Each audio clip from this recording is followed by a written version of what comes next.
Hi guys, Virgos, you know what? Virgos, I'm changing decks in mid-stride here. All right, let's go ahead and do a video for you guys. I also want to mention that because I had been in the midst of the first leg of my journey, I had actually done an extra video for you guys that I pre-recorded.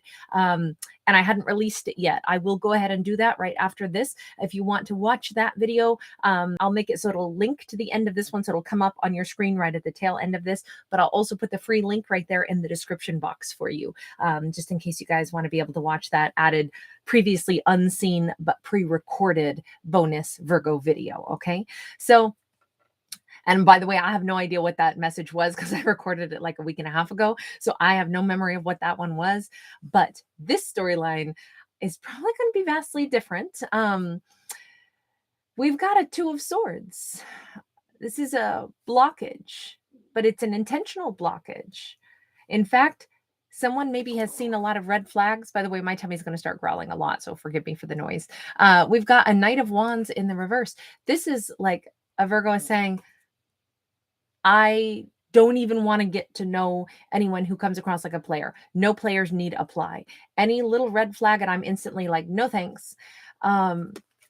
Let's see. Is that a good instant reaction? It depends on where that instant reaction is coming from, right? And I say that only because the Two of Swords can be blocking something because we haven't looked at it clearly enough. You know, we were like, oh no, never mind. And we could be a little too swift to make that instantaneous judgment.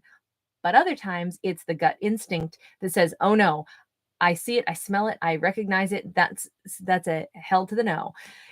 And that can be an excellent, like, I trust my instinct, I feel it, and I don't overanalyze it. So let's just see.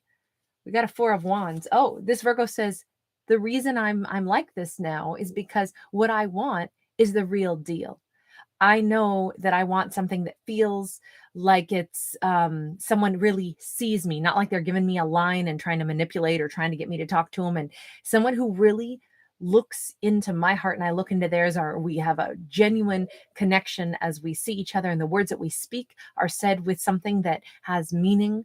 That's what I'm looking for. So anything superficial, I already am discounting. Like, nope, no thanks. Nope, don't even have to wonder about it. That's a no. It would be like,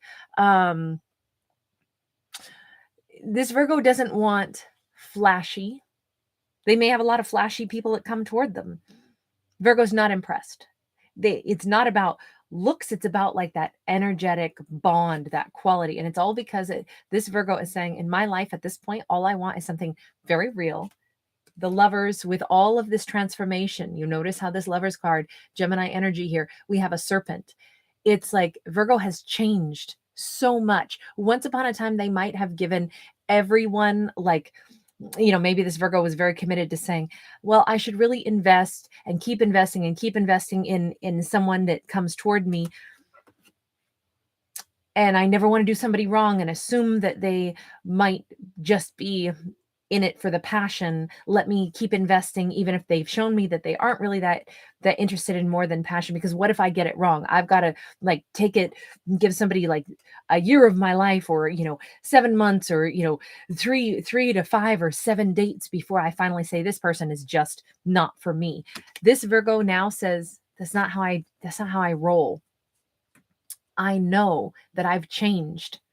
I know that what I'm looking for is something where there's a real genuine spark. I want it to be fun. I want it to be exciting, but I also want something different than what I've had before. I'm not looking for the same old, same old. This Virgo says, I love myself enough to say anyone that isn't actually bringing like joy into my life, I don't want to invest. I don't want to give. I don't want to, because I think this Virgo has a lot to give. I mean, Virgo is, a sign that's supposed to be a sign of service, right? So it's like Virgo goes, look, I know when I care about somebody, man, they have access to my palace, my kingdom. I welcome them in. I, care about their health, their well-being, their happiness, their, hunger and thirst and all those things. I give so much, but at this point in my life, I'll only give it to the person that gives it to me in return. So I'm very swift to make a decision. Six of Swords, Tower, big change for this Virgo. They can leave people so fast, or simply not give people a chance if they don't like what they see right out of the gate. It's like, no, I already know I don't want that. It's not to be mean. It's just like, I'm not interested. As Virgo moves on, they don't overanalyze things. That's the big message here. This is not somebody who's like, ooh, so judgy. It's someone who needed to be judgier right out of the gate so they didn't overinvest in something that didn't make themselves happy. And this Virgo has had a massive overhaul of how they look at life. And they look back at past relationships and past situations and go, oh, some things didn't even make me happy. Why would I be happy in a situation where I had to keep giving and giving and keep waiting for the person to give back to me? I look at things different now. What I'm hungry for is different. Really, we've got a Virgo not behaving like a Virgo. We've got a Virgo who has learned how to behave maybe more like a king or queen of wands, somebody who is passionate, heart-centered, but they're also extremely like, I'm picky about like, are you making me feel good? Are you making me feel happy? So that's, I mean, we don't see a king or a queen of wands here. I'm just saying it's someone who has learned how to let go and how to not even invest right out of the gate. Okay, so Page of Cups. So with this new attitude, this Virgo is having a heck of a lot more fun. It's a new way that they do things. They are comfortable chit-chatting with just about anybody, seeing if there's a little bit of a spark. Hey, yeah, I'll give it a whirl. Why not? Somebody wants to talk, I'll talk. And if I'm bored, I'm just like, oh, I don't feel a spark, but thanks for talking to me. That was really fun. I just feel, Empress. Yeah, this Virgo is straight up Empress mode. This Virgo is about to have, whether they're masculine or feminine, irrelevant. I don't read for genders. This Virgo is, you notice she's pregnant with possibilities. This Virgo is about to give birth to a whole new life. There's something new going on for them, something new inside of them, something new about the way they operate, the way they handle themselves. We got a Queen of Cups. They got big love coming in. Big love. Oh, they may have a genuine twin flame walking into their lives. Twin flame, soulmate, however you want to see that. I feel very differently about that whole concept of twin flame stuff, and I'm not going to go down that rabbit hole of why I think this or think that, because hey, whatever you believe in, awesome, go for it. You know, I support you. We're all supposed to have different interpretations and perspectives because that's what makes the world more flavorful, right? We all have our different perspectives, but so think of that card however you wish. But it looks like our Virgo really loves themselves, has perhaps come face to face with themselves, knows what they really want. They're not shy about, maybe this Virgo was shy before to ever like really say, oh, I want somebody who's like really this, and this, something that really satisfies me. You know, I've always wanted someone who treats me this way, somebody who's like this or that.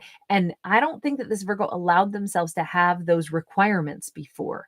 I think that they maybe kept the requirements in their own head, but they didn't really use that as like the screening test before they started to give to someone. Maybe they would give to someone who was interested in them, but then in the back of their mind, they were like, okay, why is this person not doing this or this or this for me? How do I let them know that I want that?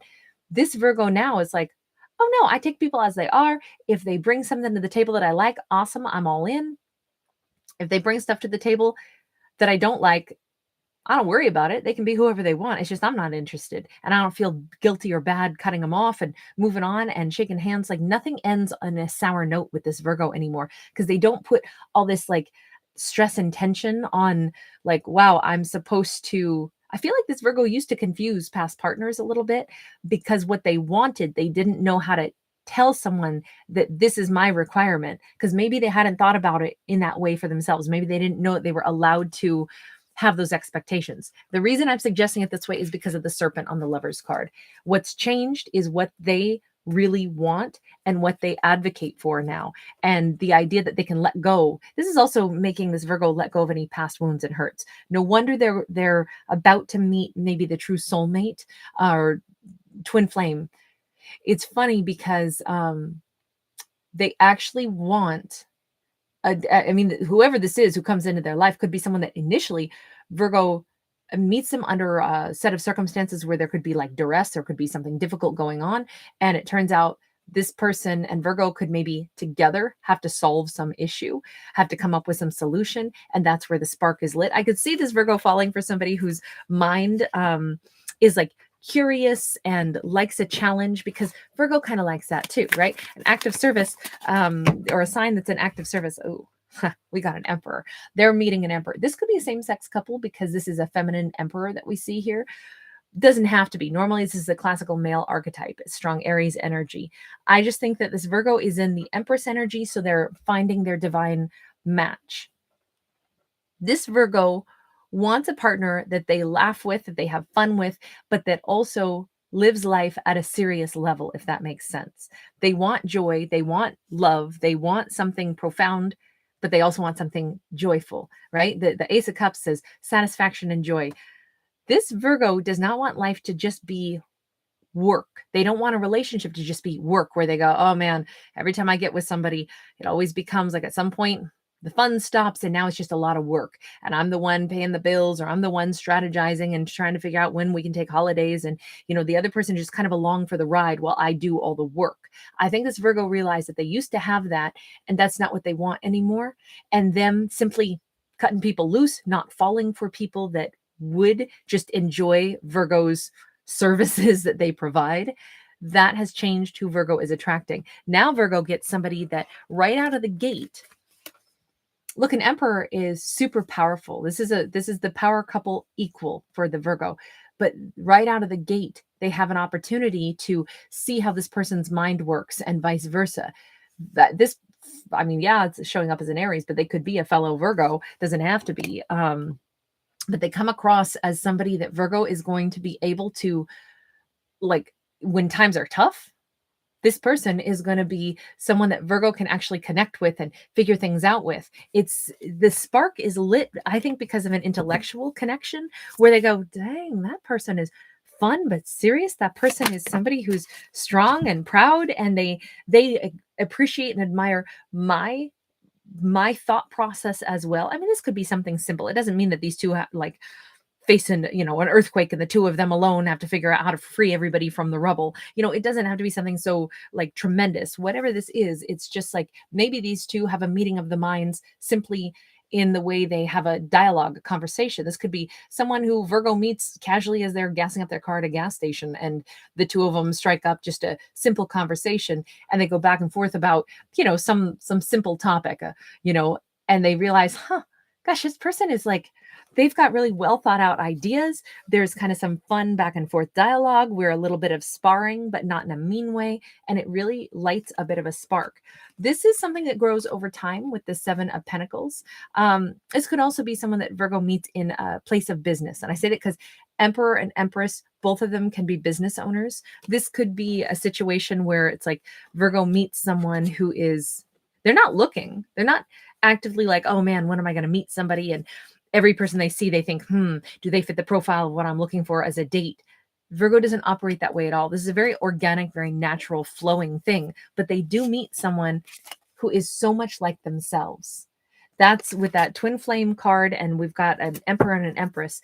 This is not somebody where Virgo is going to have to be like fighting with this character and, well, my idea is better than yours. Let me take the lead. This is someone who complements Virgo, and they both have something to contribute to a situation, and that is exciting for both of them. Yeah, these two work together really well. It could very well be that this is a romance that is joyful, fun, great conversation, great dialogue, but it is this person's a worker just like Virgo is. Virgo has big plans for their future. So does this person. The two of them together obviously support one another's ideas, gifts, skills, hobbies. Maybe they wind up going into business together. But whatever this is, their idea of, like, what kind of a life they want to live, they're pretty much on track. They both want the same thing. They both want to work toward something more beautiful, more beneficial, more incredible. And they know that the best way to work on something is to be open to all kinds of different dialogue, ideas. They don't look at each other as adversaries where it's like, I'm supposed to have the better idea. You're supposed to agree with me, and I'm going to, argue with you until you see it my way. They both go, okay, if we've got something that we want to figure out, let's sit down and throw ideas back and forth and back and forth and back and forth, and think of the pros and cons of each one of those until we figure out, yeah, this is going to work. This is what we're going to do. And sometimes they may still have, different skills, different ideas about how to do things. And it's like, okay, well, you put energy there. I'm going to do it this way. And then let's come back to the table and see which looks like it's going to be the strongest solution here, or these are two people that can cooperate. They really can without losing themselves in a connection. This is Virgo's, like, I would say, ideal partnership, because it is still about growth. It is still about working hard on the things that Virgo really wants, which is a better life, a better quality life. But love, partnership, equality, balance, two people building the castle together, not Virgo building a castle and inviting somebody to come in and, kick off their shoes and put their stinky feet up on the gigantic furniture, while Virgo then cooks them, quail and potatoes and hand feeds it to them. Virgo's not doing that with this character, nor would this character want it. This character likes that Virgo is their own person. That's really cool. That's a really different message. Let's get one card from the universe for Virgo as far as like bringing this in for themselves. How does that happen? Six of Swords. For Virgo to bring this in for themselves, they have to fully release any attachments that they had to any past grief, grievances, wrongdoings, hurts, pain, fears.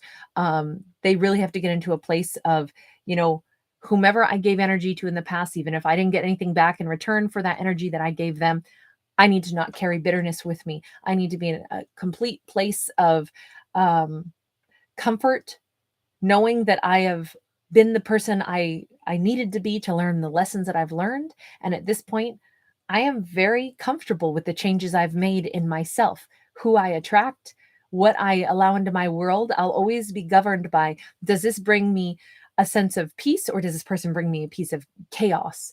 Because I only want peaceful things in my life that add value. I want my life to be better, not to be full of angst and stress where I run myself ragged, working myself for someone else and receive nothing in return.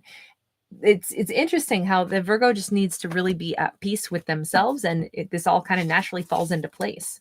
I don't think that's going to be too tough for this Virgo, because they're kind of already showing up like they're in that headspace, right?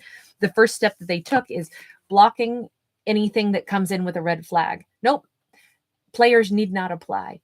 People that are going to be wishy-washy, people that are going to use me as a pit stop to gas up and fuel up their energetic tank, their like they want to be made to feel super important, so they come into my life and they want me to give to them. Yeah, no thanks. If somebody keeps saying, as soon as I meet them, oh, I want to be, I want to come and stay at your place, or come and, see you instantly. It's like, actually, I would rather somebody get to know me better first. I'm not opening my house to them to come and visit.